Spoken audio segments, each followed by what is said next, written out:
So, Dante and the Damned Dozen have finally got into Wuthering Heights, and so far it's a rather chilly reception. And that's when they were indoors.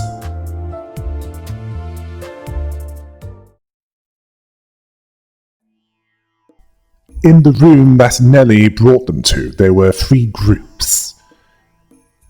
2 people were sat by a dying hearth, surrounded by their respective posses. They sat opposite to each other, and it was clear to Dante that they weren't exactly on friendly terms. On one end was a group of people dressed in mysterious masks, surrounded by a jumpy-looking man who looked like he was one nudge away from hollering foul insults at everyone. The kind that would make Gordon Ramsay blush. On the other hand was a group of people dressed in identical uniforms, which was explained by Dante, to Dante by Heathcliff as the typical uniform of those that work there. The one that stood out was in a black suit, who was somewhat uncomfortable, in a great deal of pain merely by being there. As for the group that's in between them, they were recognized by Don Quixote. They were fixers. She recognized them by their outfits. They were from the Urifi Association, as in those glorified lawyers that deal with contracts and business deals, making sure that they're observed down to the smallest clause, and ruthlessly deal with violations that as stated in said contract. Ooh, I can imagine what Phoenix Wright would be like in this world. Well, it'd be comparatively easier to deal with cases.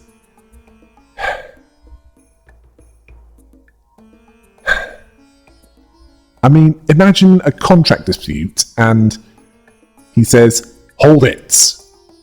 It says here that you need to pay this amount on this day, and it says that if you're overdue, I'm to kick you in the groin," and then he does so.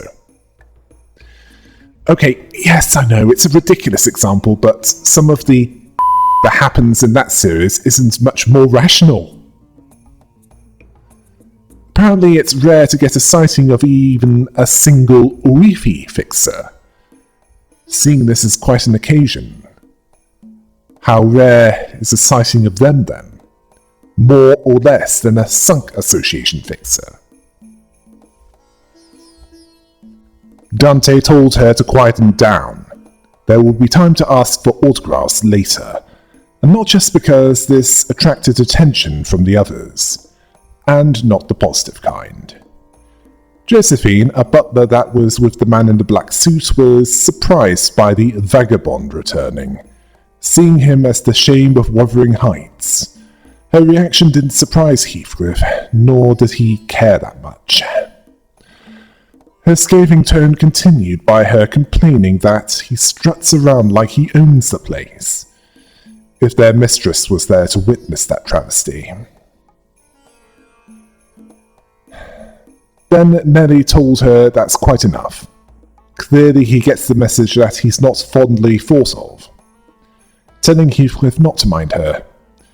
But Josephine saw that blessed land o' Wuthering Heights as reduced to an asylum for vagrants and drifters, still complaining that if the mistress had been there to witness that tragic, deplorable state of affairs, well, Heathcliff, if he had his way, he wouldn't be there at all. If he had a reason to stay, he'd never leave. Josephine, one of the more senior butlers, clearly had some choice words for them, with eyes staring at them full of hatred. Then the voice from earlier, it came from a man called Hindley, saw that the witless brigand returned, remarking on the delay, telling him that he dares to show his face. The man in the black suit called Linton asked him to exercise some restraint, and then said to Heathcliff that he didn't expect his return, asking if he's yet to let Catherine go. Dante understood that they were both familiar with Heathcliff, and not in a good way. In fact, it was rooted in long-standing hatred for, well, it was from a long history of contention. Hindley didn't bother to hide his hatred. Linton, on the other hand, was more subtle. Heathcliff suffered no delusions that he'd receive a warm welcome, but his outwardly jovial expression turned dark as he made it clear that he's not there to see their ugly mugs, as they said. His base nature is just incapable of change. Clearly he wanted to get this over with as quickly as possible and just get out of there. As if he was never there. He's clearly used to this scorn and humiliation. Linton turned away in silence, seeing it as not worth even giving a response, as if it would degrade himself. Hindley, though, he saw Heathcliff as less than a savage beast, rising from his chair in anger, seeing him and his band of vagrants and vagabonds like him, believing that he's crawling back to see if there's something worth pilfering from that place. He then ordered his posse to beat his and teach him a lesson, even to break a bone or two. His lackey said, "No orders from boss." Hindley told him to shut it. He's his boss's boss. He hired him and the rest of them. He doesn't expect those bone-headed fools to give them much trouble anyway. Yi Sang didn't know what he was talking about. Ishmael was clearly tired of this, and understanding that this was expressing his explicit desire to get his beat. And since he asked for it, they then fought Hindley's posse and pummeled them into submission. Clearly Hindley doesn't know about Limbus Company. They're a legitimate company, and the damned dozen are soldiers of fortune. Dante is also able to heal broken bones, so that'd be a temporary setback. While Linton is able to control his emotions, Hindley's emotions controls him. And he sees Heathcliff as lesser than a savage beast. At least Heathcliff is keeping himself under control so far. Once Hindley's lackeys were pummeled into submission, Ryushu threatened to separate the bones from his flesh and personally introduce him to his own skull. Ooh, it's clear that she has a knowledge of human anatomy. Perfect for those that desire to be more efficient killers. Just ask your average Terminator. Then a casual yet powerful voice boomed across the hall, which brought tension into the room. This one had a different coloured mask. Apparently, he was gone for a minute to get some water, asking what happened there. He had a problem navigating that manor, so much that it'd be faster to go bucket a cup of water from the well, or get a cup and let it refill with water with the constant rain that happened outside. The lackey called this individual boss, and that they have a guest. Dante saw that this individual is definitely their boss, the boss of the dead rabbits. Wootis agreed with this, based on how he walked and how he carried himself, and he was experienced in combat. Hindley saw this as good timing, as the boss's lackeys were lacking, asking how they could let that group of no-name hooligans knock them on their is. They're not hooligans, they're mercenaries. Hindley ordered him to show them the meaning of pain. Sorry, Hindley. Big brother Ricardo of the Middle has already done that. The boss understood that he had to give his men some proper demonstration. As he strode towards Heathcliff, Heathcliff recognized him and he received a playful smack on the back of the head.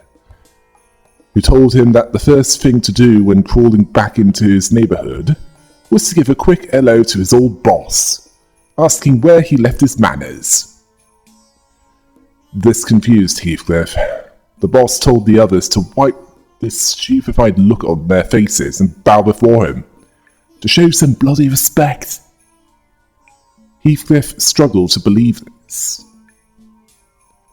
The boss waded past the aftermath of the brawl, and the heavy tension that filled the manor. He then pulled his arm around Heathcliff's shoulder, a friendly gesture that only someone that Heathcliff has a more positive history with could do. Heathcliff recognised him as Matthew, his boss, well, former boss. He said, "Right on, you muppet. You've been gone for so long that you don't recall what we mad bunnies used to look like?" Roger asked, "Mad bunnies?" Hindley asked if Matthew had known Heathcliff, that vagrant, for long, asking angrily why he didn't tell him so. Matthew didn't see it as necessary to speak of that, as he didn't think that he'd be interested in hearing about every little friend that he made when they were just another gang rolling in the backstreets. Heathcliff wanted to know why he was working with Hindley. Then he noticed his mask with those bunny ears. Oh, good, someone with taste. Asking if they're still with the dead rabbits. Matthew confirmed this, but they've changed, reminding them that in the past, all they needed to crack some Addams Family heads was some tattered scarf around their neck and bottles of beer on tab. Wait, they still have the Addams Family there? Me. They'd probably be considered normal in parts of the city. I could see Wednesday Addams becoming an arbiter of the head. That sounds perfect for someone like her. Gomez and Morticia would fit in perfectly, and this is considering what we've seen of the city so far, to the point where there's a district where cannibalism is widely accepted. Pugsley, I'm thinking he'd be a good claw. Lurch would probably be someone that escaped from the loony bin. They're bound to have those somewhere in the city. Finn could be an experiment of theirs. Yes, even Fester. He'd probably be able to find a date that's more freakish than him.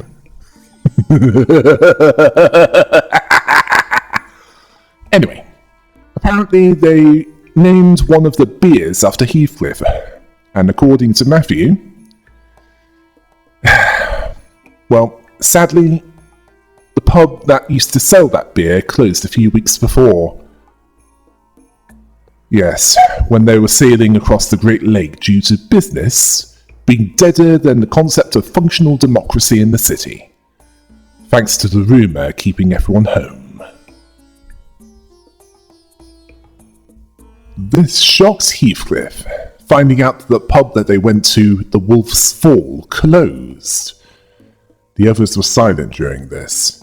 He then realised that the others were not up to date with what happened, introducing him to the gaffer, the boss of the syndicate that he used to run with. Matthew seeing them as friends of his, joining a proper company after running out on them. Heathcliff replied by saying that things worked out that way. Matthew asked if they're his lackeys, commenting on the walking timepiece. That's Dante, seeing him as moving up in the world.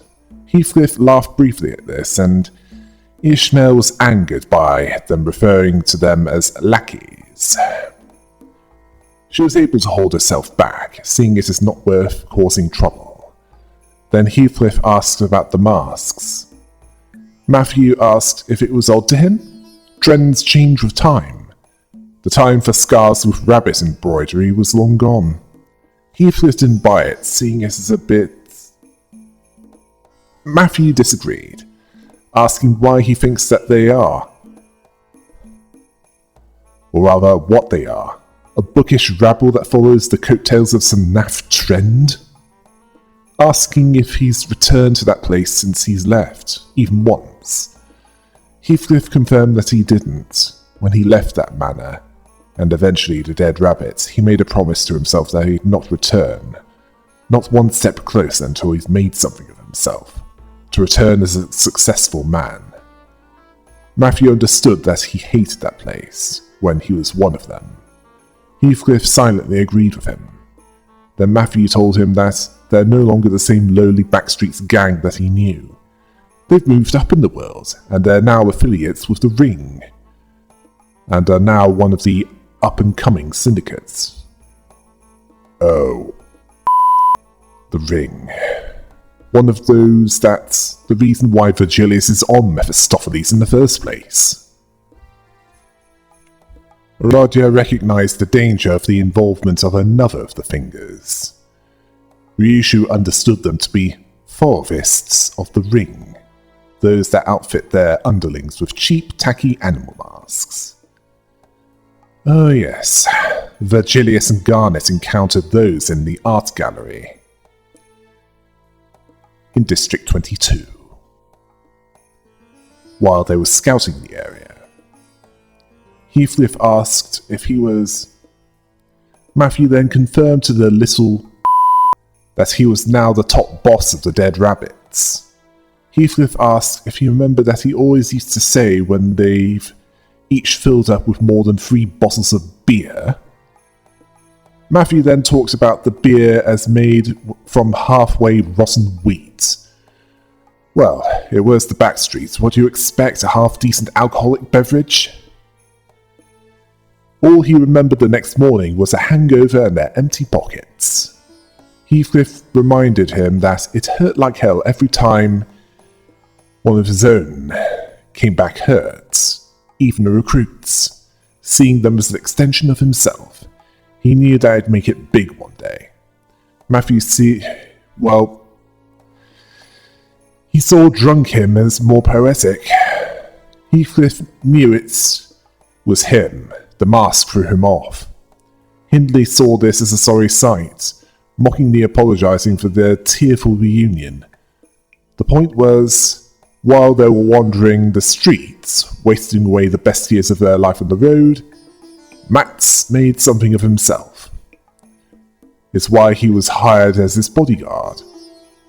Not like him and his merry band of no-name second-rate hooligans.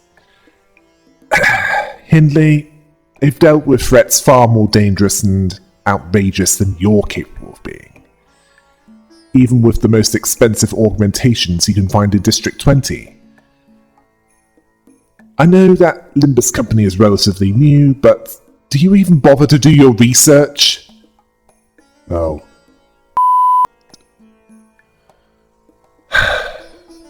Most of the damned dozen don't even bother to do their own research. Dante understood that a few would want to deliver melee weapon-related pain his way for what he said. But they understood by now that it would accomplish nothing productive. They sighed in an attempt to vent their pent-up anger.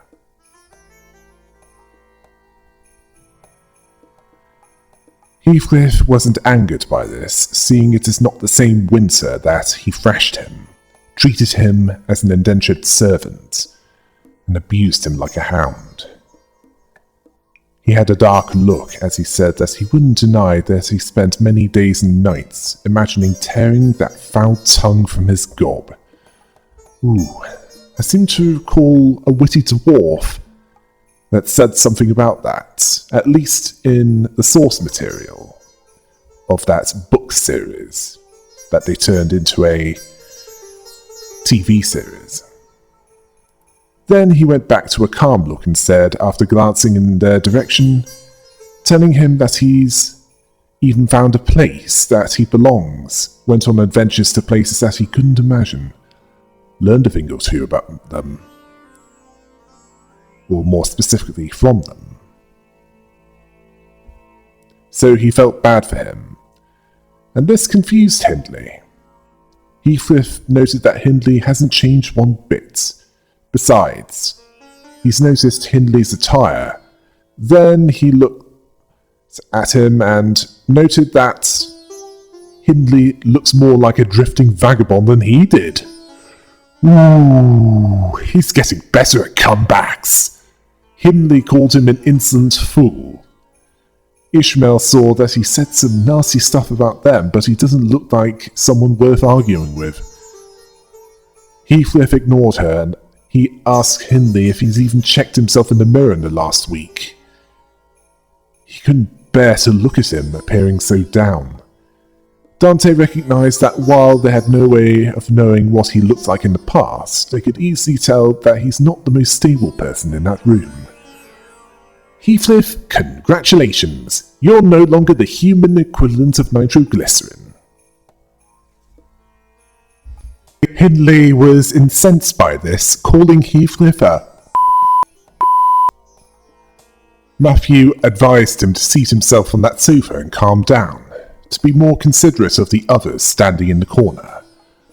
Watching this unfold. In fact, they don't even get comfy seats. Hindley couldn't argue against this, grumbling as he sat back down, stumbling and looking pathetic. Gregor understood the situation. He was an alcoholic and was unable to resolve the issues that led him down that path. Ishmael saw that, in some sailors that she's encountered, it would lead them into the Great Lake without any chance of recovery, dead or alive. Matthew told her that he's still his client. Hindley hired him, and that's why he and his crew are there. This caught Heathcliff's attention. He was under the impression that he was there because Catherine was hosting a banquet, asking what kind of job would need the dead rabbits to be there. Linton didn't know what he was talking about. Neither did Hindley, who commented on one thing that has not changed with time. It's his witless, useless brain of his. Well, he certainly made more of himself than you did, Hindley. Linton cautioned Hindley, who wanted him to cease this, as he didn't want his manner to be sullied by his foul obscenities. Hindley disagreed with that view, as he saw that man as his, not Linton's, seeing him as the one who actually sullied it, seeing it as his birthright bestowed upon him by his father, believing that he took it by means of trickery, asking if his own manor was too small for him, mocking the oh-so-noble Edgar family. This made Don Quixote ask about this. Linton, although he was in poor health, saw that the time for whining, crying, and throwing a tantrum regarding what he wanted was long past. Basically telling Hindley to grow up. Hindley seeing this as bold words for one that's seemingly choking to death. A discreet butler loyal to Linton advised him to keep his distance. Hindley was disgusted at the staff of Wuthering Heights, seeing mongrels more loyal, as he was their master a few years ago, asking if they'd forgotten this and who they were loyal to. They were likely loyal to whoever was the owner of Wuthering Heights, so that doesn't have to be you, Hindley. Nellie told Hindley to cease this, reminding him that the butlers all left him behind, as he's fully aware, whether he admits this even to himself or not. She also advised the butlers to not cause further trouble, and they understood. Heathcliff had a dark look on him. Dante understood that Heathcliff didn't want to put this off any longer. He asked Nellie where Catherine was, reminding her that she never did like commotions, as in guests making too much noise in her home. She wouldn't be pleased, and Nellie agreed with this. Heathcliff has been remarkably patient with her, keeping his volume in check, and he didn't want to offend her. But his patience was starting to run out. The grief on the faces of Nellie and Linton were clear. I think we can guess why he was brought here. Hindley would be mumbling foul language, and Heathcliff could tell something was off, as did the others. It was clear from the moments that they entered. Heathcliff asked in a dark tone where Catherine was. What was with the dour look on everyone? Nellie apologised to him. Heathcliff wanted to know what she was sorry for. Nellie was hesitant to speak of this. Mathol might possibly have autistic spectrum disorder, but even he could understand what that silence indicated. He needed to tell him that he was very sorry to hear that. Heathcliff's anger started to grow, asking him if he can't talk normally for once. Nellie wasn't sure how to tell him that, but Catherine wasn't there anymore. Heathcliff wanted to know what she meant by that. Linton told him that she's dead. That explains why the Uefi Association are there, to read out the last will and testament. That and to stop both parties from trying to kill each other. As for the ring, they're a bunch of mad artists where the higher in rank they were, the more insane they're likely to be. Yes, even in our world, mental health issues are an occupational hazard for the performing arts. And arts in general, in fact.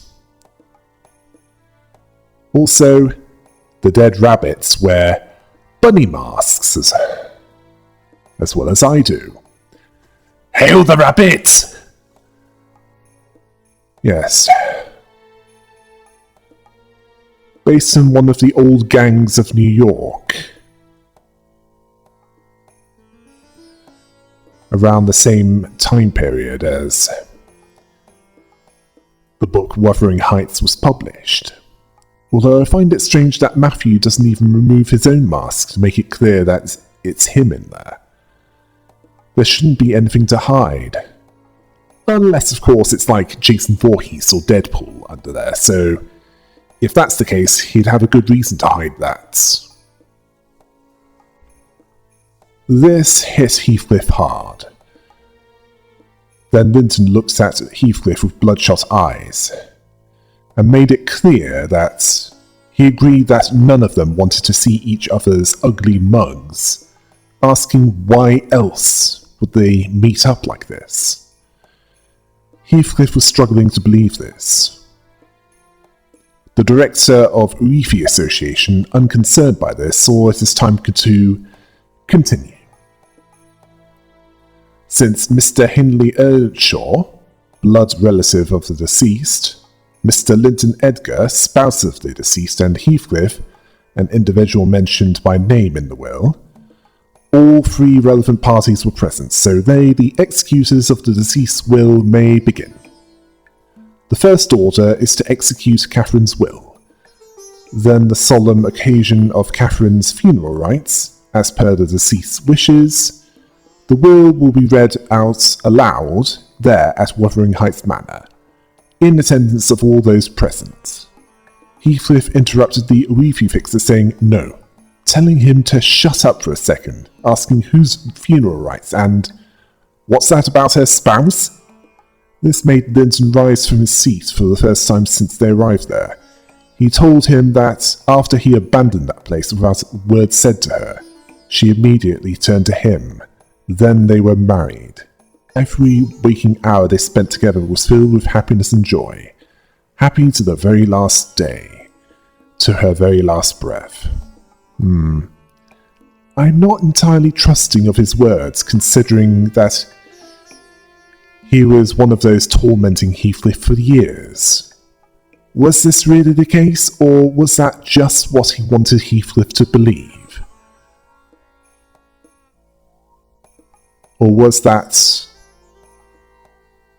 what Cathy wanted Linton to believe? Yes, the truth can be hard to discern, At times, can it?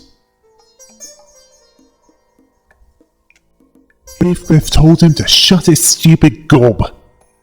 The moment that he set foot in that manor, he heard her voice. He felt her presence. What the bloody hell is he even talking about? He suspects this to be some ploy. That he said something that wasn't clear. Yes, at that point he did say something that wasn't clear. Something about those... He was struggling to find the words, not believing that this is how it ends. He won't believe the coming out of their mouths until he sees her body with his own eyes, asking where she is, to bring her there now. Basically, as far as he's concerned, she's not dead until he sees her dead. Linton saw this as a repulsive sight. The least he could have done was show some proper respect for the dead. But he sees that even the bare minimum was too much to expect from someone like... Then he coughed. Melly was much more sensitive about this, putting a hand on his shoulder, understanding how he felt, asking him to calm himself and take a seat. He removed it, telling her to take her hands off him. She couldn't just decide for him that she's dead. He won't accept any of that, not until he sees her with his own eyes. The Uefi Fixer warned that if this will reading continues to be interrupted, they might be forced to resort to the use of force to ensure the full execution of that will. Heathcliff didn't listen, telling him to shut it. That he doesn't know, telling him to shut his mouth. There was so much emotion that he was letting out that it was overwhelming him. He might lunge at anyone that got too close. Dante was unsure if it was sorrow or wrath that was taking over. Hindley mocked him for this, asking to look in the mirror himself, seeing him as a pathetic mess. Well, he seems to care more about your sister than you apparently do. He then said that it doesn't matter what he wears, the filth of his low birth seeps right through the fabric at the slightest provocation. Well, that doesn't excuse your outburst, Hindley. He then told him that he'll eventually see her corpse, it's part of the funeral process, there's no rush. He can't wait to see how well she's resting after what she's had done by him. Quite a dysfunctional family then. The Uefi Fixer told them to return to their seats. This was the final warning. Don Quixote warned Dante that fixers of the Uefi Association have been known to execute those involved, should there be a breach of contracts. She doesn't want to see Heathcliff executed, nor does she wish to battle the honourable fixers of the Uefi Association. Dante agreed. There was no need for unnecessary conflicts, but Dante had doubts that Heathcliff would listen to them. Dante understood that it'd be easier to get Hindley not to be a complete hole towards Heathcliff than for Heathcliff to calm down under these circumstances. The Uefi Fixer understood that he refused to comply, so the Uefi Fixers struck Heathcliff with their weapons. He was on his knees with a painful cry. Ryushu said, "YS."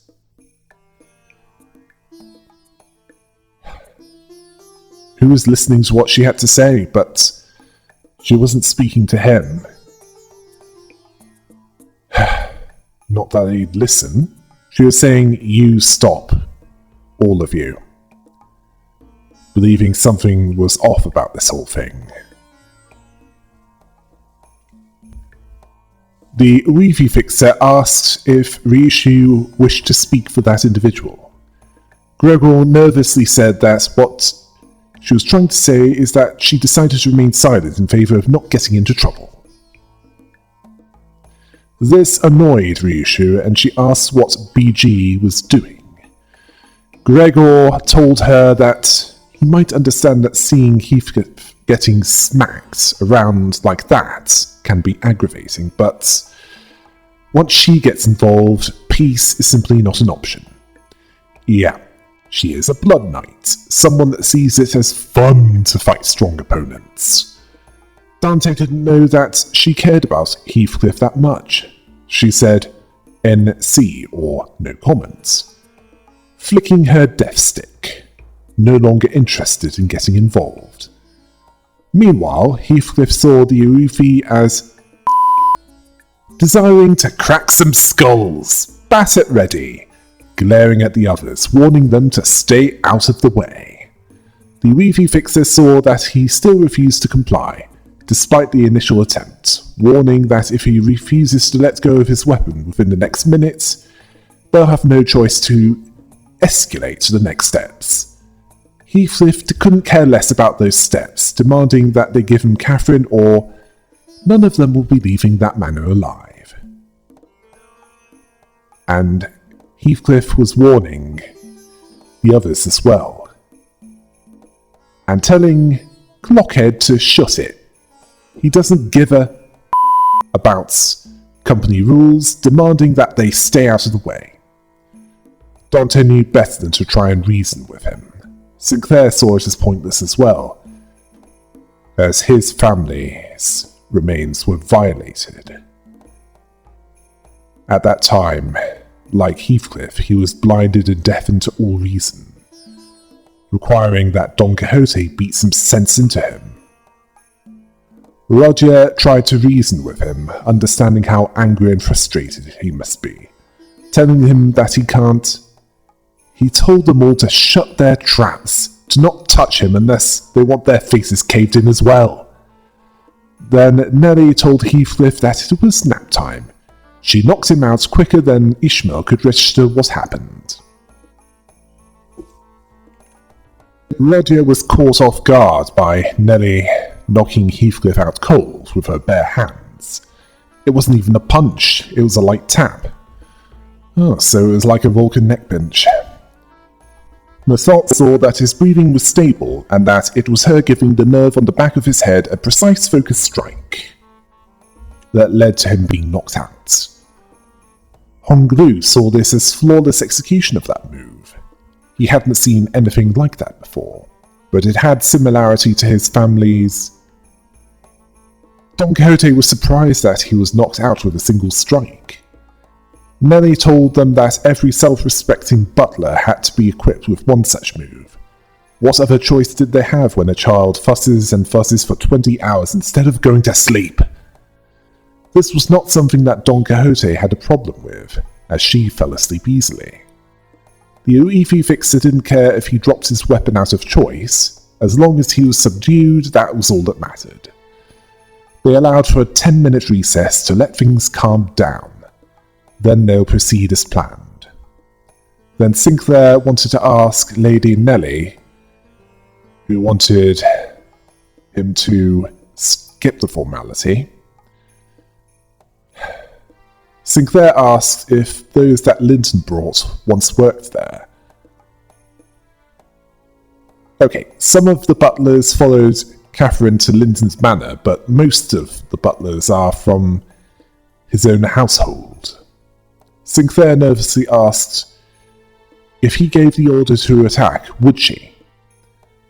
This was a ridiculous idea to Nellie. She was in the direct service to Catherine. Linton could plead and beg all he wanted, but she won't always take his side. Then Gregor wanted to ask something. What exactly are butlers? Don Quixote was familiar with this, but she was interrupted by Ryushu, who said Ryushu said that they were house dogs on a tight leash, grovelling before their masters. Honglu saw them as the most trustworthy and loyal people he's ever known.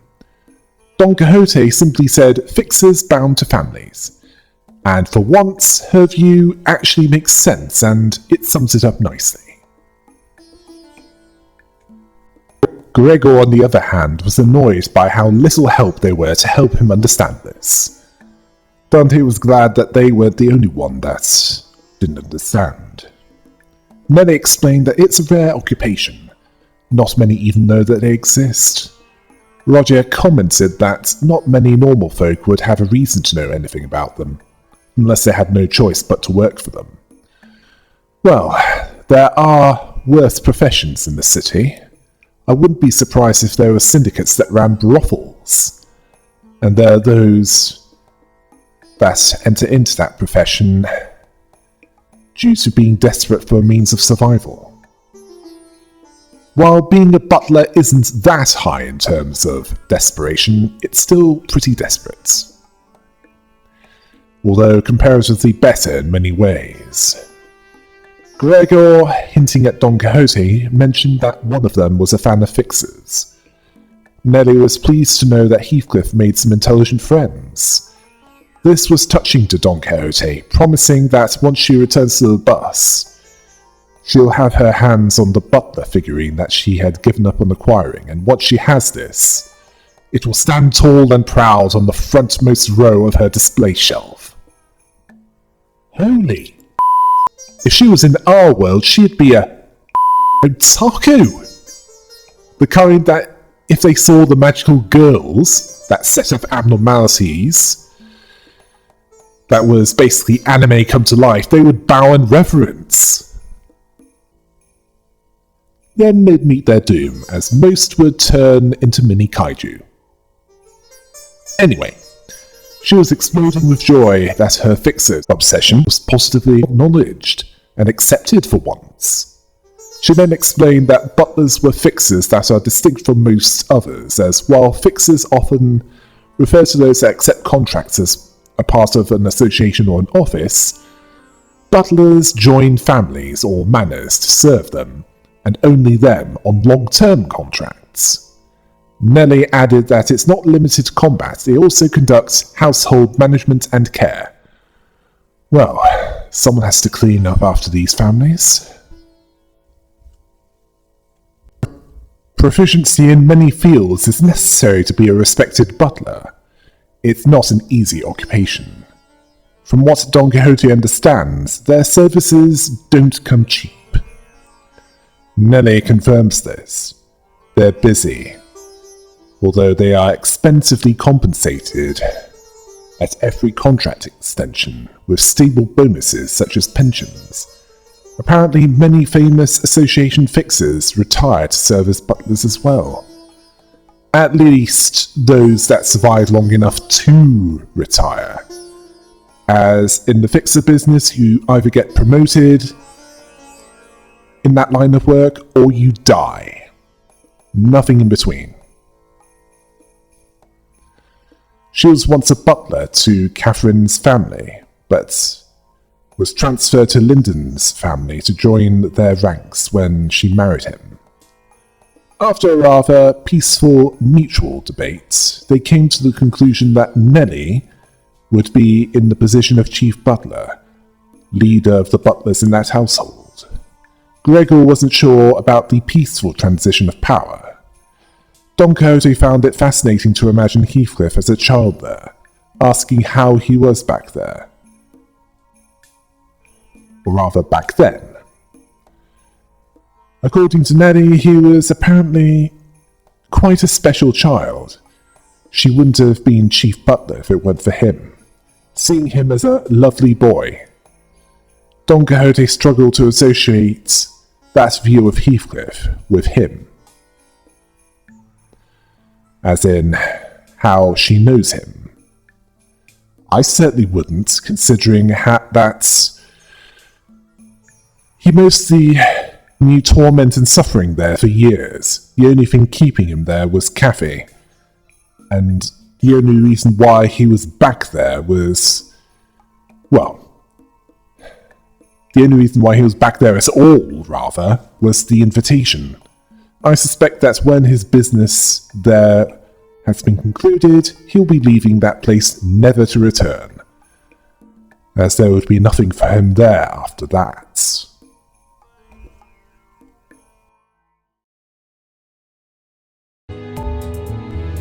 It looks like Heathcliff had valid reasons for leaving Wuthering Heights, based on how he was treated. Until next time, hail the rabbit!